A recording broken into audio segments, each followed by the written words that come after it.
Hello, all our friends in the Vortex. This is Matt from Voices from the Vortex. And this is Taylor from Voices from the Vortex. Ooh, it's very different, guys. Yes. How are y'all doing out there? We've merged our shows together. I used to be just a voice from the Vortex. Yeah, we were competing. We thought, hey, Yeah, why not?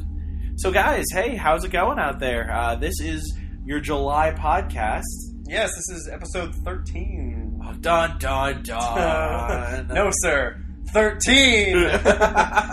Cue Capaldi's eyes. The eyebrows of doom! That's how they really beat the Daleks. Yes. Capaldi's eyebrows.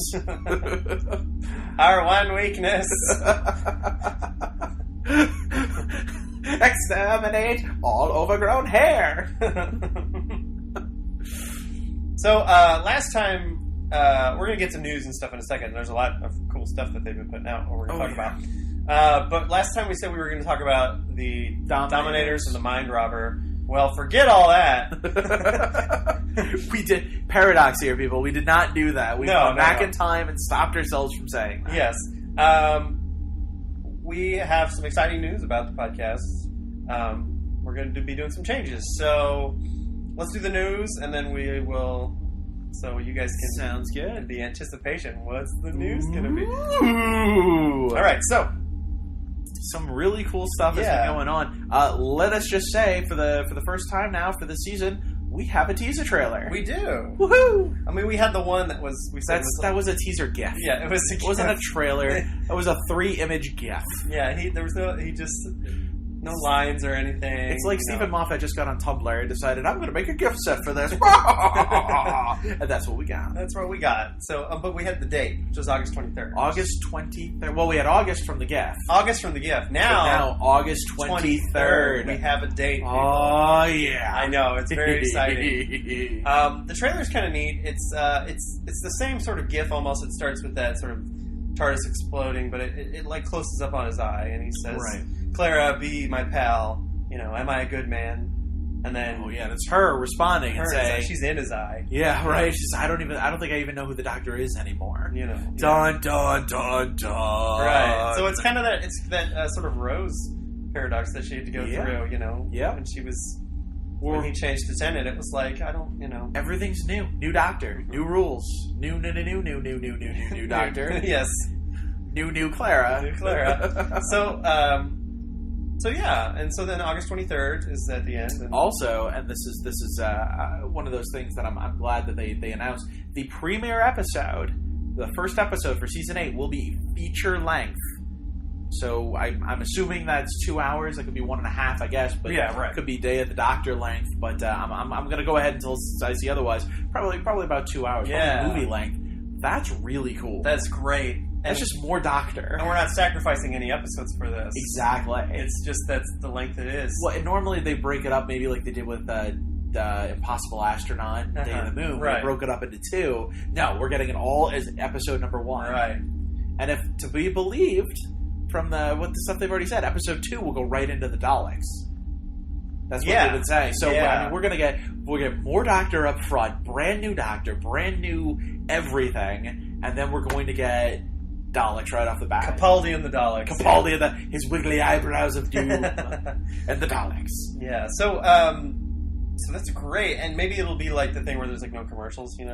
That would be nice. That would be really great. That'd be super cool. You know what the Daleks could do to combat the wiggly eyebrows of doom from the Doctor? They could all wear fake mustaches. And they could come up and be like, underneath the little Dalek eye stalk. You'd be like, I must ask you a question.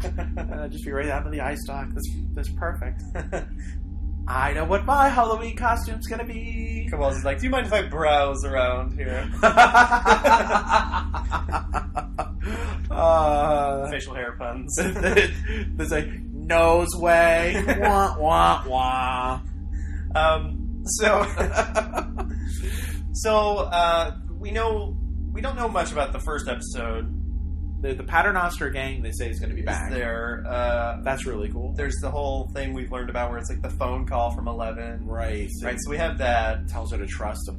Right, and then so all the episodes in between, we really don't know that much either. We know there's a Robin Hood episode. Right. We got Daleks, we got Robin Hood. They said there's a return to a place where he's had an adventure before. Right, and filming that episode, we've seen him in the spacesuit that Tennant wore when fighting the Devil. And then when he wore again on the Red Planet and now the Waters of Mars. Right. He wore it again. Matt Smith wore it in Hyde when he was traveling through. So that theme, that using that suit, I guess, is a through line for him. It's like his face, like his lucky space suit. His lucky space. I haven't died yet. Yeah. Well, he has. Well, anyway, so not in the suit. You're right. So yeah, it's from what I've read, it's I can't think of the name of the place, but it's from a Fifth Doctor episode, The Planet of Fire. Oh yeah, where he goes with Turlough and Tegan, right? He goes there and Turlough wears some real short shorts or something. It's kind of weird. That was an era of Doctor Who that we all look fondly on and then go, 80s. Yes. Ooh, that hair. Tegan did not wear modern hair. She wore 80s hair. Poor Tegan. That's the thing too, is like all those shows, like it's funny the time period's view of what the future is. Right. It's like it's the same except bigger. Space hair. 60s hair, but it's bigger. I would love to see this Doctor travel to some future time periods that he's gone to before, and people are still wearing the gray spacesuits with glitter. Yeah, it's like glam in space. Right. It's Ziggy Stardust. Ziggy Stardust. Everywhere is Ziggy Stardust. And so yeah, that's all like into the in-betweens. But now we know a lot about the finale. We do actually know a lot about the finale, don't we? Yeah, I believe it's 2 parts. Correct me if I'm wrong on that, but I believe it's 2 parts. And we've seen some pictures, and there's been some announcements of some people. So there's Michelle Gomez as an actress. She's playing someone called the Gatekeeper of the Nethersphere. Oh my god, that is the coolest title. Can I have that title? She looks like a goth, like... I want that title. She looks like a goth Mary Poppins, almost. She does look like a goth Mary Poppins. Yeah, she's got an umbrella. Now well, the Doctor had an umbrella too for a yes, while. He was no goth Mary Poppins. No. Or was he? He was the I don't know. I was going to say the British Mary Poppins, but it's just the male Mary Poppins, I guess. The male Mary Poppins, yes. Fair enough.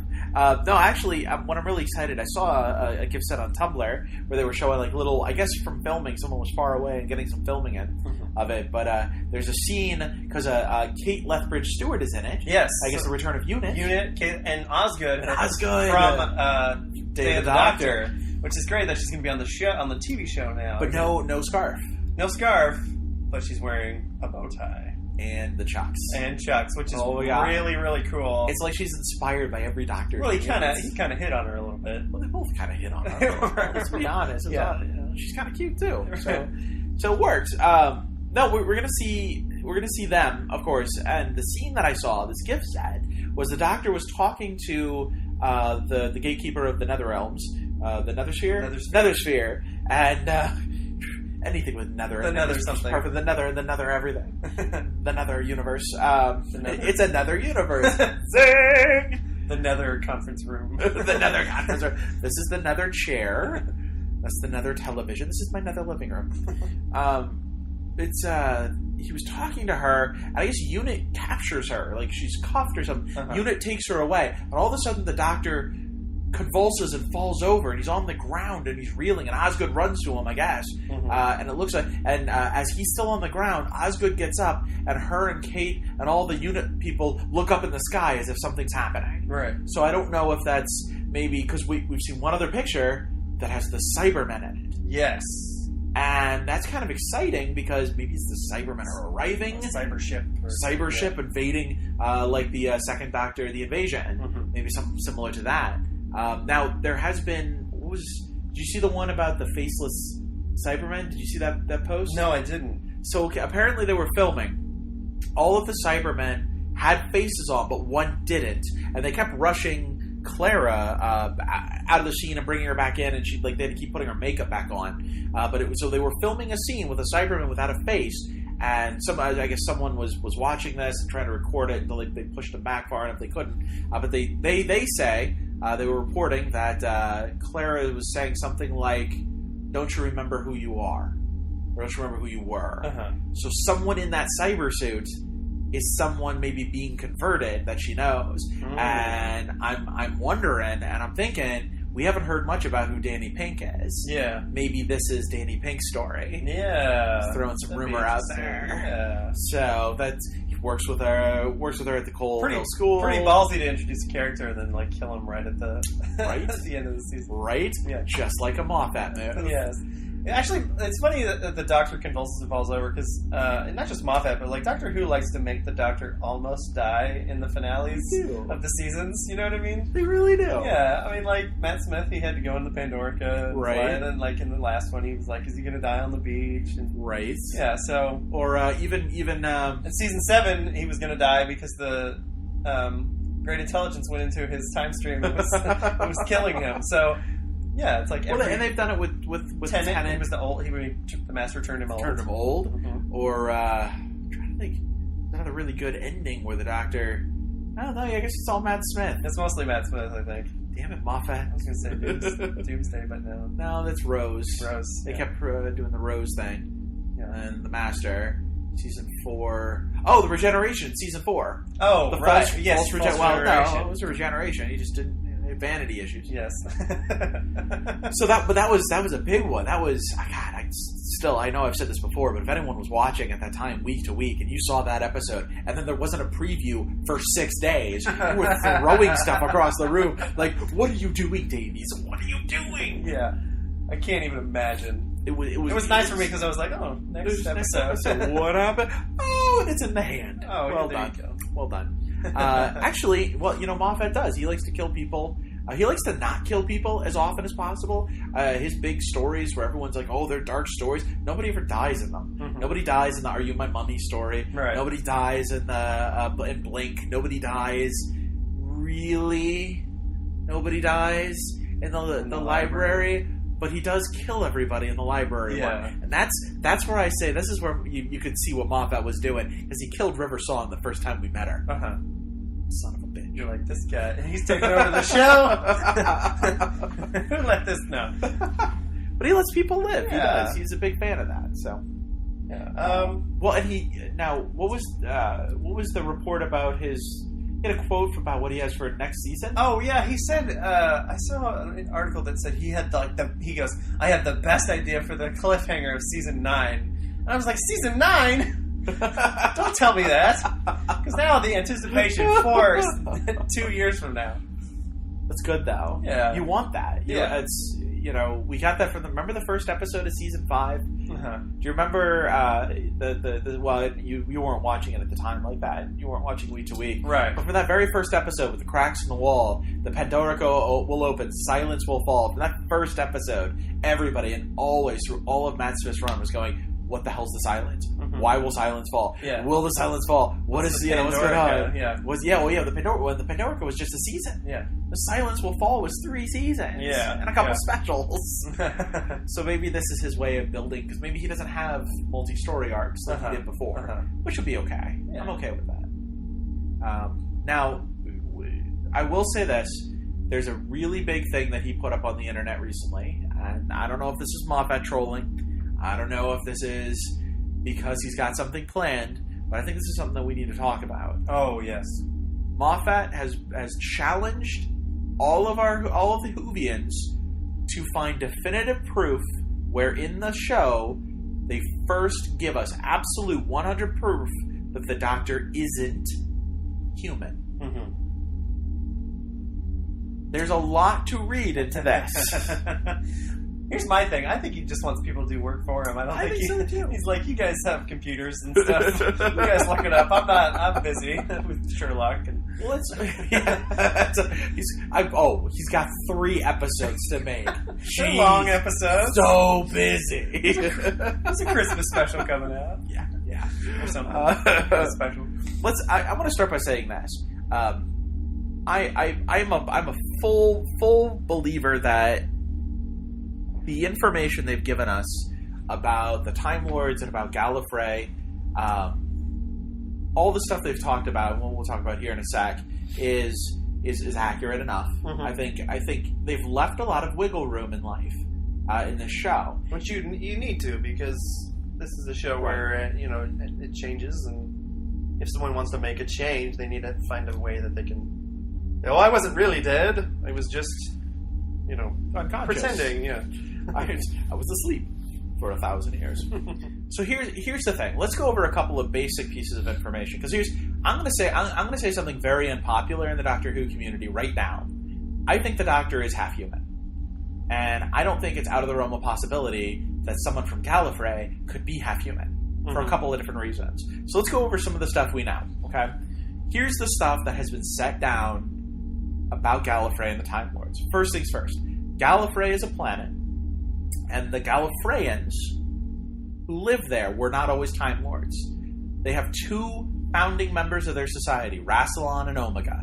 Rassilon, who they consider one of the greatest of them and also one of the most dastardly of them, manipulated their genes to give them all sorts of extra powers and give them additional things, including the ability of regeneration. He brings them immortality.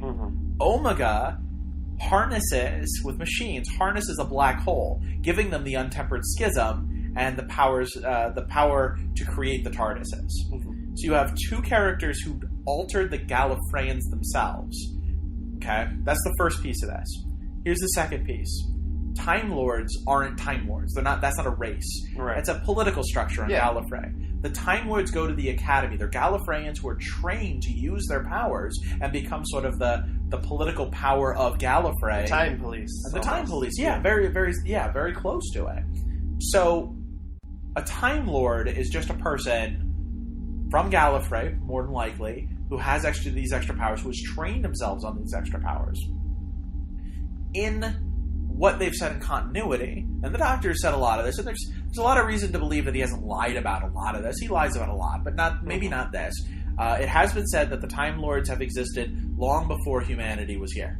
That the Time Lords are an older race. Yeah. They're not the oldest of races. The Doctor quotes a couple older races than them: the Eternals, the Vashta Narada, the Weeping Angels, and so forth and so on.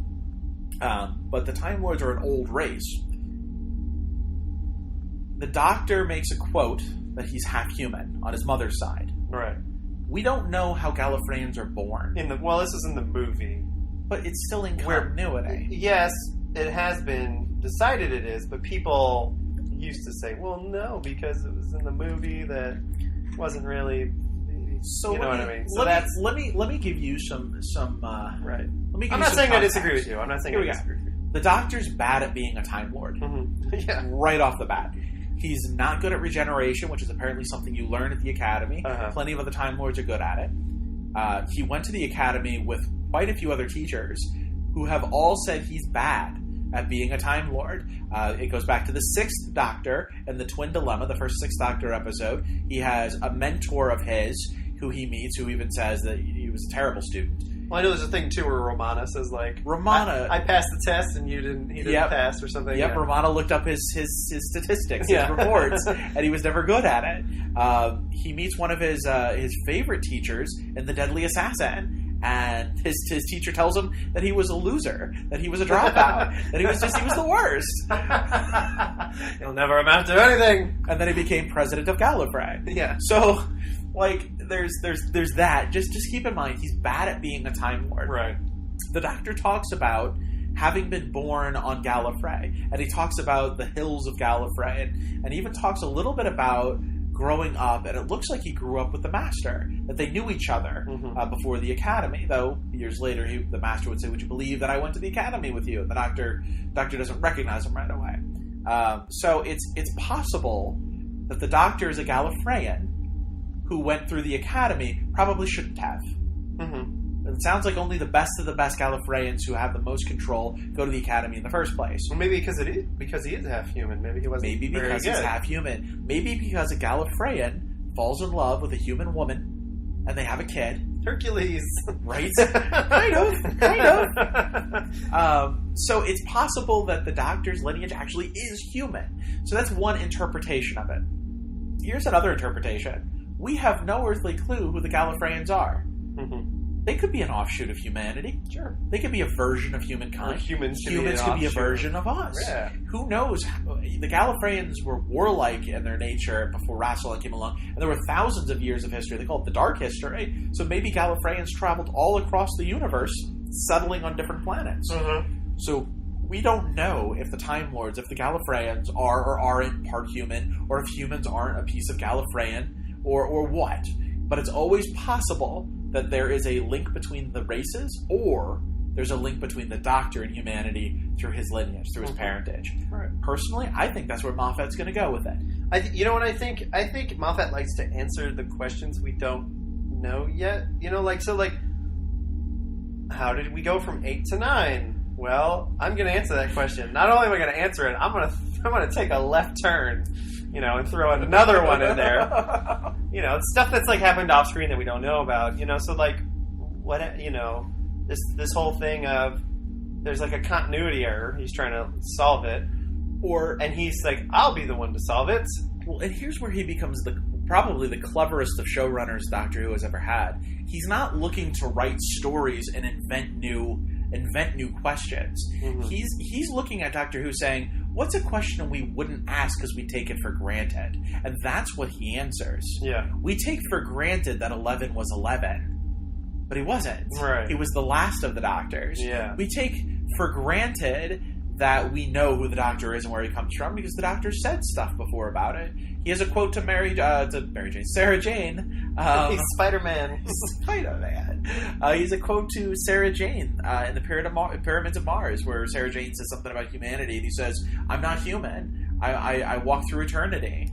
He's quoting himself. He's saying, "I'm a Time Lord." But we take for granted that everything the Doctor says is 100% true because we're the audience and we've been led to trust this man. And what does Moffat do? What is his very first edict for the Doctor? The Doctor lies. Rule 1: Doctor lies. Yeah. And that's not something any other Doctor has ever really proven. Uh-huh. The Doctor's been a little shifty, and maybe the Doctor's had a plan, but he's never really lied to his companions in the way Matt Smith did. Yeah. So I think Moffat likes to take all these little things, like you said, these questions we don't have answers to. I think they're questions we don't think to ask. Right. Like, someone should ask, if a Type 40 TARDIS was in disrepair and escaped, how come we don't see any other TARDISes? Yeah. Where's the Type 50? Where's the Type 60? Well, see, where's the new TARDIS? Right. Well, in the Time Meddler, the meddling monk, he took a TARDIS. He had a TARDIS, but you hardly ever see TARDISes anymore. Right. You'll see. They're in the war games. The war criminals performing the war games. They each had a TARDIS. Right. The Master, of course, had a TARDIS for many years. But not in New Who. He didn't have a TARDIS. Not in New Who because the Time Lords were gone. Right.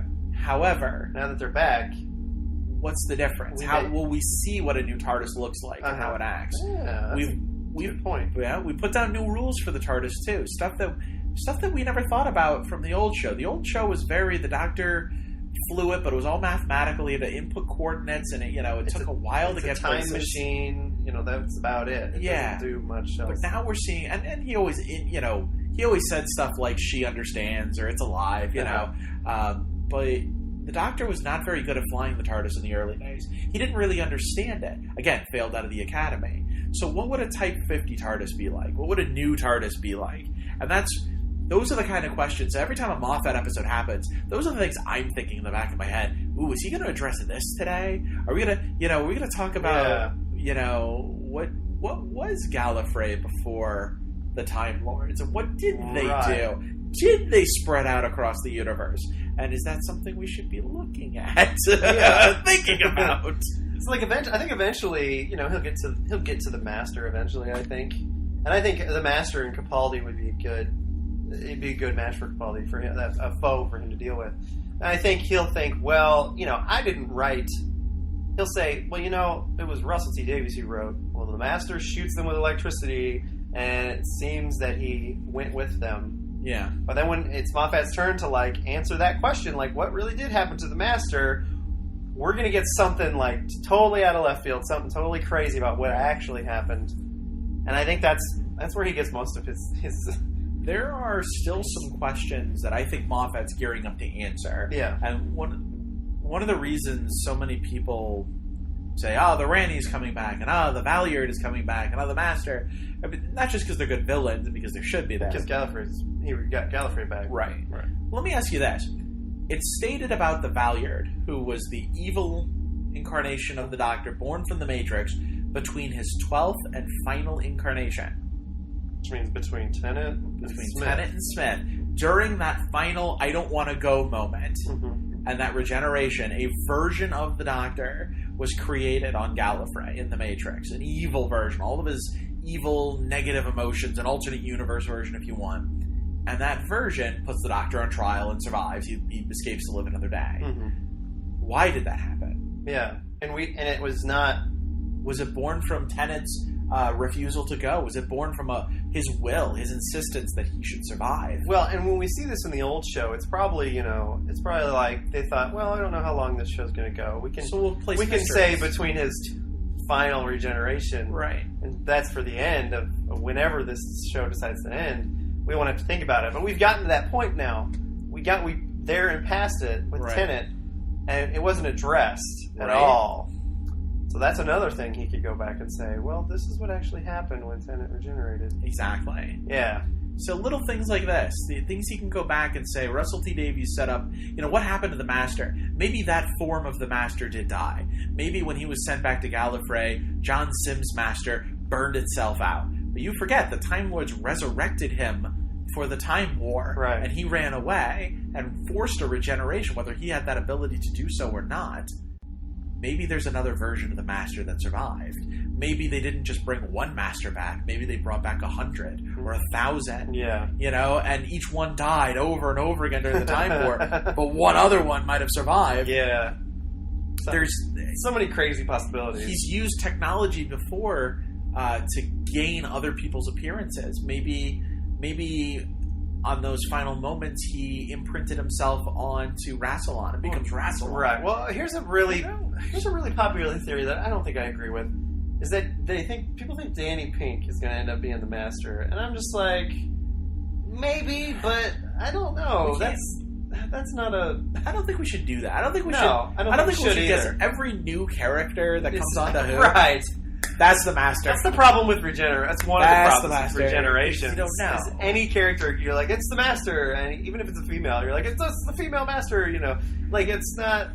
Yeah, I think we need to quit doing that. I think that's too easy for Moffat. I think he would want to create a deeper, more powerful story. Yeah.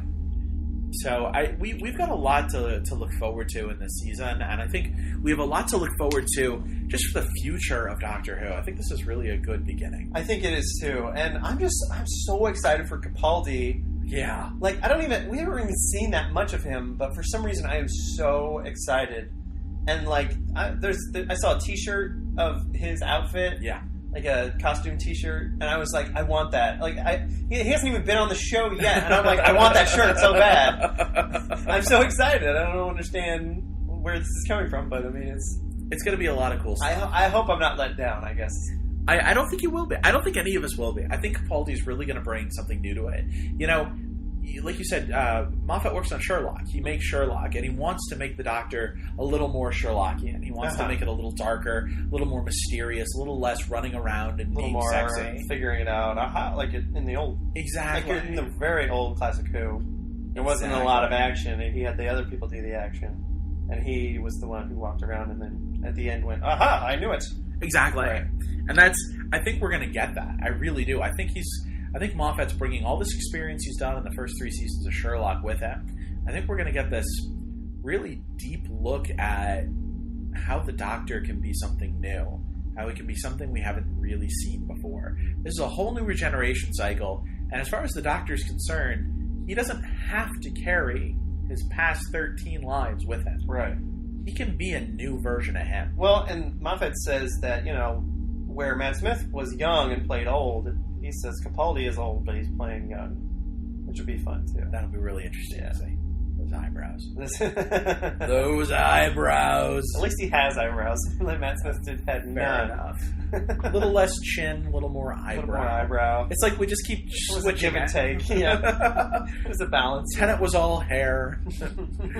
Eccleston was all nose and ears. Yeah. Like, we just sort of switched it up. Right.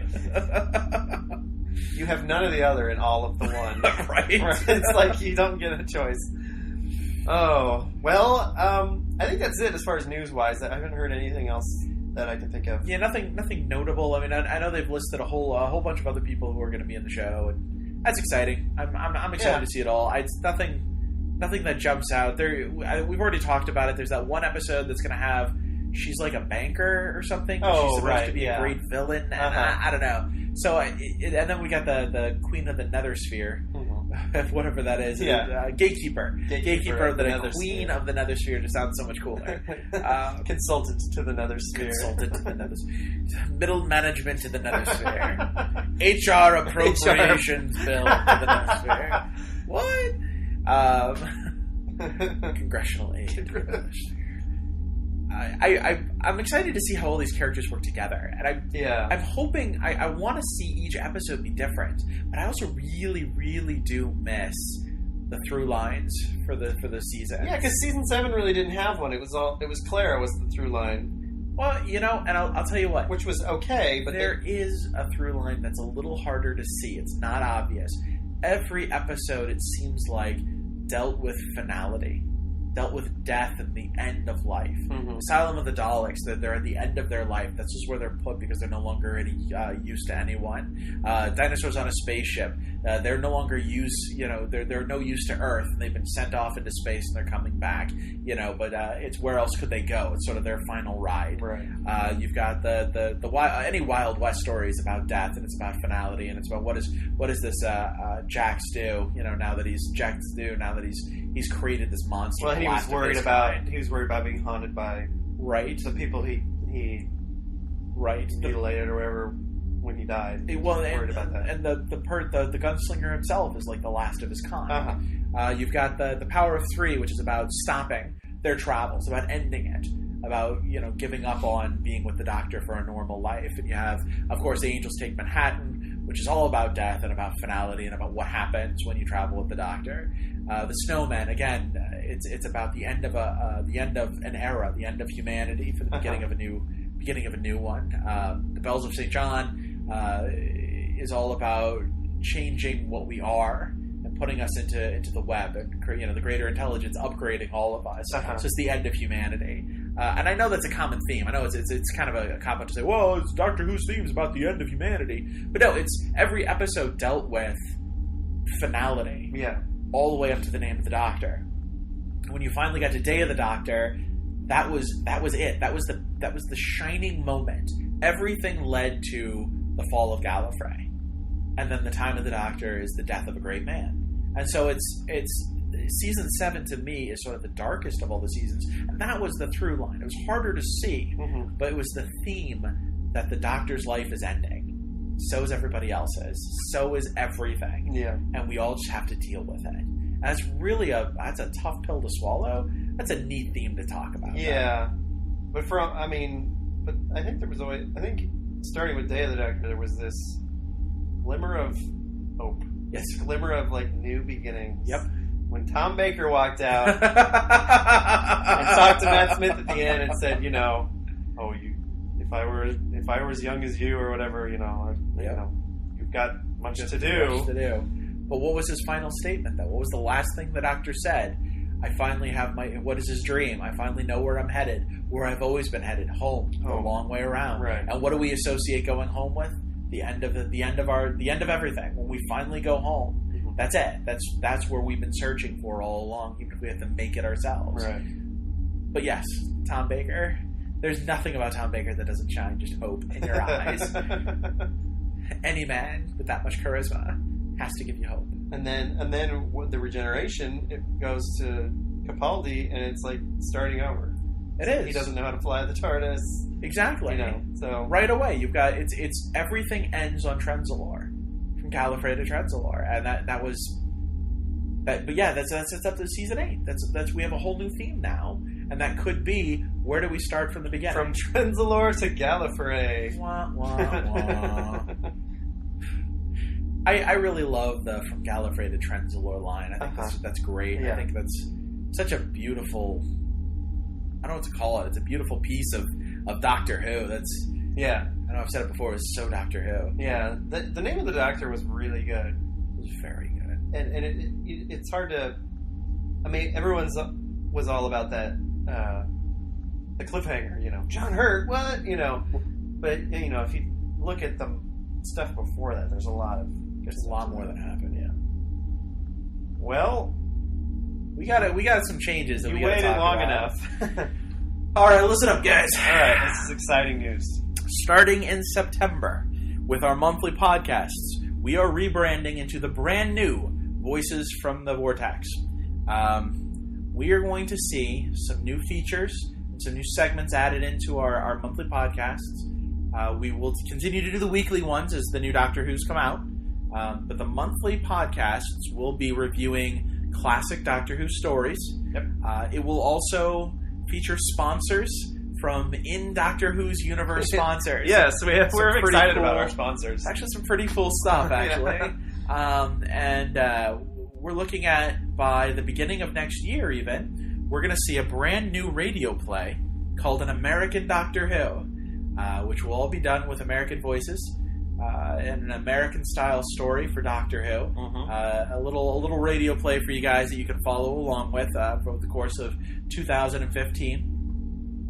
We're really excited. We're going to have a new website that we're actually putting together. Right. We're going to have a YouTube channel. Yeah. So these are audio podcasts, but we'll start having some visual elements to it, especially when talking about the classic Who and even the weekly Who's. We're probably going to have clips from the episodes. So if you're watching it on YouTube or through our website, you're going to be able to see those clips instead of just hearing the clip. Exactly. So it'll be kind of neat that way. So we got a lot coming up. We're hopefully by the end of next year, and this is sort of where it's all leading, is there will be an app available for iPhones, for Androids, for the new Amazon Fire phone, as well as any Windows phones out there, and anything else that comes along. Yeah. Now you'll be able to listen to us on your mobile device. Will be accessible anywhere, as Voices from the Vortex will take its first regeneration into a brand new Troughton era. Yeah. Yes, this is the Hartnell stuff. This was all just some episodes are better than others. Hopefully we'll get some new companions. Yes. We're still available. You know, we're on iTunes. If you have iTunes, so you can go that route. You know, I post the episodes on Tumblr, and then all the links and stuff. We're on Facebook and Twitter and Google Plus. And we'll have once the site goes live in September, we're gonna have all those links available for you too. You'll be able. We're gonna start saying, hey, you can find us at, and we'll have a web address for you. And probably the most obvious one. And that'll be it. We won't have to say much else. Come visit us here. You'll be able to email us, tweet to us, Facebook us. You'll be able to check us out on Google+, iTunes, Tumblr. Anything new. We'll make a Pinterest just for you, people. Just for you, universe. A Pinterest of cool Doctor Who stuff. So, yeah. So some new stuff coming up. Yeah, I'm excited. I am too. So we'll go ahead and say it now. So this month we got this. This was a nice podcast. I enjoyed this. I did too. We talked about a lot of stuff I didn't think we were our July podcast. Yeah. Next month we will have no monthly podcast. No, we may do like a little sometimes if the new season's coming up. It's August 23rd, right? So they'll put out. I'm sure that here's what I'm really hoping. I'm hoping they'll put out like a prequel. And stuff. We'll have trailers, I'm sure. Trailers and prequels and episode names and all sorts of stuff.